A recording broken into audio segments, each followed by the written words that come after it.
آج کی اس ویڈیو میں ہم آپ بات کرنے جا رہے ہیں پاکستان کے معروف گلوکار عاطف اسلم کے بارے میں، جو ان دنوں سوشل میڈیا پر شدید تنقید اور ساتھ ہی ہمدردی کا بھی نشانہ بنے ہوئے ہیں۔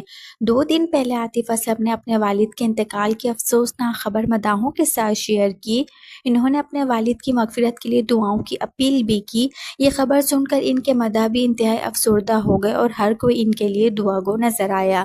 لیکن حیرت انگیز طور پر اگلے ہی دن عاطف اسلم اسٹیڈیم میں لائیو پرفارمنس کرتے ہوئے دکھائی دیے۔ ان کی آنکھوں میں واضح طور پر آنسو تھے، مگر پھر بھی وہ اسٹیج پر موجود تھے۔ یہ منظر دیکھ کر مداح بھی حیران اور کچھ لوگ تو ناراض بھی ہو گئے۔ سوشل میڈیا پہ تنقید شروع ہو گئی کہ آخر عاطف اسلم نے اپنے والد کے انتقال کے فوراً بعد اسٹیج پر پرفارمنس کیوں کی۔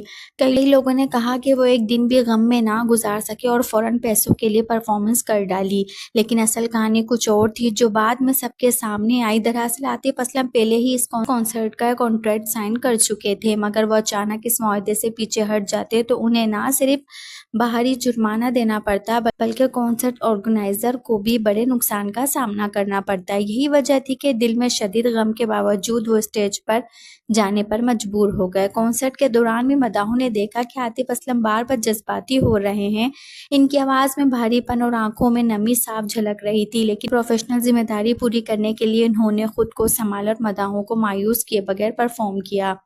جب یہ حقیقت سامنے آئی تو وہ صرف کنسرٹ کے دباؤ کی وجہ سے مجبوراً پرفارم کر رہے تھے، تو مداحوں کی رائے بھی بدلنے لگی۔ کئی لوگ جو پہلے تنقید کر رہے تھے ان کے حق میں دعا گو ہو گئے اور کہنے لگے کہ عاطف اسلم نے مشکل ترین وقت میں بھی اپنے والدین کی تربیت کے مطابق اپنی ذمہ داری نبھائی۔ عاطف اسلم نے بعد میں اپنے سوشل میڈیا اکاؤنٹس پر والد کے انتقال پر اظہار غم کرتے ہوئے مزید پوسٹز بھی شیئر کی اور مداحوں سے کہا کہ میرے والد کے لیے دعا کرنا کبھی مت بھولیں۔ دوستو، آپ کو کیا لگتا ہے کہ عاطف اسلم کو کنسرٹ ملتوی کر دینا چاہیے تھا یا پھر انہوں نے درست فیصلہ کیا، جدائی کے باوجود اپنی ذمہ داری پوری کی؟ اپنی قیمتی رائے کامنٹس میں ضرور دیجیے گا۔ پسند آئے تو ویڈیو کو لائک کرنا نہیں بھولیے گا، چینل کو سبسکرائب بھی کر لیجیے گا تاکہ آنے والی ہر اپڈیٹ ویڈیو آپ کو آسانی سے مل سکے۔ ملتے ہیں کوئی ویڈیو کے ساتھ، تب تک کے لیے اللہ حافظ۔